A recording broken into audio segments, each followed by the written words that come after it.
জানা এবং বুঝার মাধ্যমে, জানা এবং বুঝার মাধ্যমে।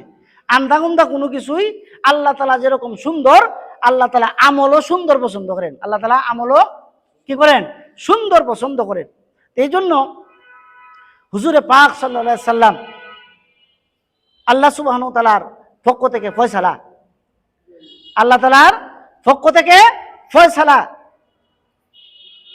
আল্লাহ সুবহানাহু ওয়া তাআলা, আল্লাহ তাআলার হুকুম, আল্লাহ তাআলার যে হুকুমগুলি আছে, আল্লাহ তাআলা যে হুকুমগুলি করছেন এটা যদি কেউ মানে তাইলেও সব, আল্লাহ তাআলা যেগুলি নিষেধ করছেন এগুলি যদি মানে তাইলেও কি সব। মানার ভিতরেও সব, ছাড়ার ভিতরেও সব। আল্লাহ তাআলার কখন কোথায় কি আদেশ বা নিষেধ তা জানা, আর নবীর তরিকায় আমল করা। যদি নবীর তরিকা না থাকে তাইলে সব বরবাদ। এখন ছাগল খাওয়া জায়েজ, ছাগল খাওয়া কি জায়েজ। এখন যদি কেউ জবাই না করিয়া ছাগল খায়, যেটা জায়েজই আছে, তাহলে জায়েজ হইব না হারাম হইব? হ্যাঁ, হারাম হবে। এখন কুকুর খাওয়া না জায়েজ, কুকুর খাওয়া কি না জায়েজ। এখন যদি কেউ কুকুর সুন্নত তরিকা জবাই করে খায়, কি হালাল হইব না হারাম হইব? হারাম হইব।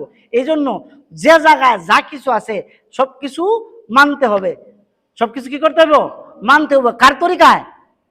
নবীজি সাল্লাল্লাহু আলাইহি সাল্লামের তরিকায় মানতে হবে।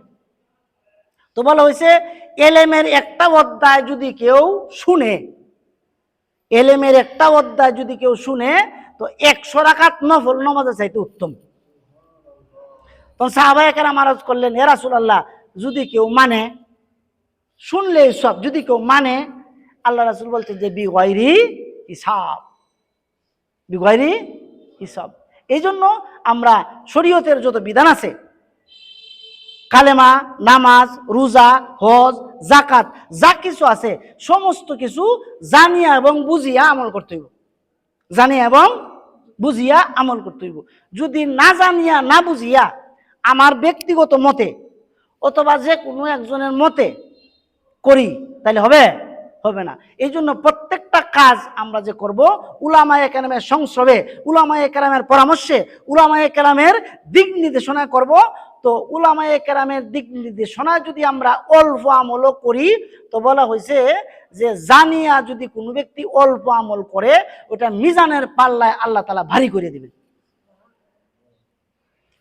জানলে ওলার অল্প আমল মিজানের পাল্লায় ওজনে অধিক ভারী।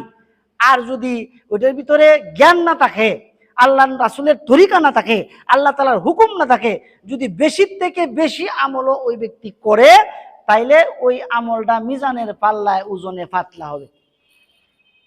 এবং আমাদের আমলকে ভারী করতে চাই না পাতলা করতে চাই? ভারী করতে চাই।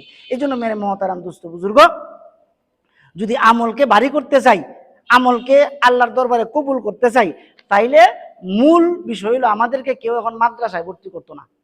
করব? বয়স আছে? বয়স নাই। আলেমের সংস্রবে তাকিয়া না ইঞ্জিনিয়ারের সংস্রবে? কার? আলেমের সংস্রবে। এবং আলেম হলো হক্কানি উলামায়ে কেরাম, হক্কানি উলামায়ে কেরামের সংস্রবে তাকিয়া এই জিনিসগুলি মানতে হবে। রাজি আছে? এই জন্য মেয়ের মহতারাম দুস্থ বুজুর্গ, দিন এটা সংকীর্ণ হয়ে আসতেছে।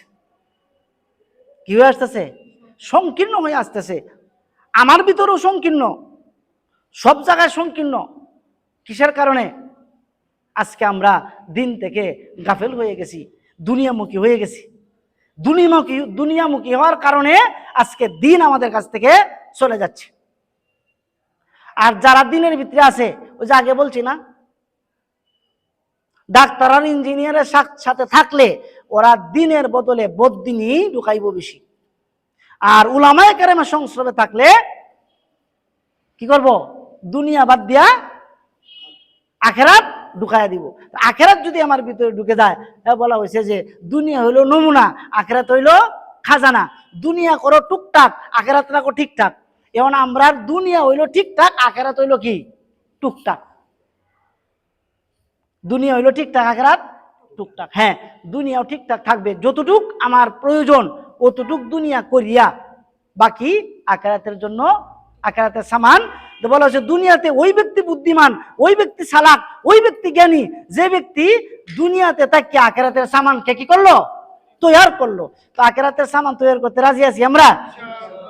তো আল্লাহ তাআলা যেন আমাদের সকলকে এরকম দিনের সংস্রবে গিয়া, উলামায়ে কেরামের সংস্রবে যাইয়া দিনের যত কানুন আছে সমস্ত কানুন আমার ভিতরে আসে এবং সমস্ত উম্মতের ভিতরে আসে, এর ফিকির করা রাজি আছি ইনশাআল্লাহ। আল্লাহ তাআলা আমাদের সকলকে দিনের বুঝ জানিয়া বুঝিয়া আমল করার জন্য তৌফিক দান করেন। সকলে বলে আমিন। ওয়া আখিরু দাওয়ানা আনিল হামদুলিল্লাহি রাব্বিল আলামিন। যে কথাগুলি বলছি আল্লাহ পাক আমাদেরকে তৌফিক দান করেন। ওমা আলাইনা ইল্লাল বালাদ।